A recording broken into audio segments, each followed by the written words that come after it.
aktivatsiya kletka hujayra, ya'ni hujayralarimizni uxlab yotgan hujayralarni uyg'otadi, поврежденный hujayralarimizni восстановить qiladi.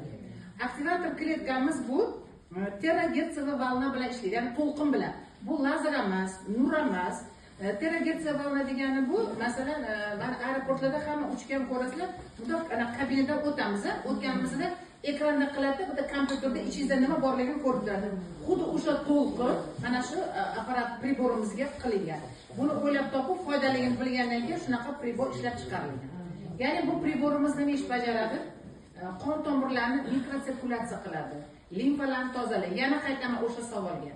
Qonimiz, limfalarimiz, ichaklarimiz toza bo'lsa, biz hech qachon kasallanmas ekan. Даже 100 dan oshiq yoshga yasharkanmiz. Hammasi mana shu yeb ichayotganimiz ekologiyaning ta'siri uchun bizning organizmimiz zaharlangan. Endi bu даже kosmetический naqadar ishlatadi, ugriladi, har xil shramlarda, nimada varikozlarda og'riqlarni qoldiradi. Mana hozir papillomalar ko'payib ketganda, to'lib ketadi papillomalarda. Вот папилломаlar kichkina papillomalarni bir kunda убирает, в один день убирает. 2 раза сделать, он у нас уже падает уже. Папиллома с чего появляется? Папиллома появляется, потому что кишечникlarda parazitlar bo'ladi.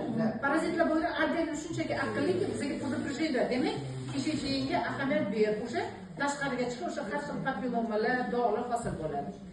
Обезболить qiladi, choch to'kilishi oldini oladi.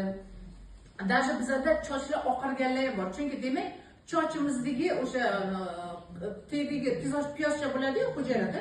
O'sha hujayrani to'yintirib oziqlantirgandan keyin u уже anaqasi effekti balandroq bo'ladi. O'shanda choch to'kilishlarini ham oldini oladi. Yana bu da grijada, osteoporozda, artroz, umuman hammasi это домашний доктор.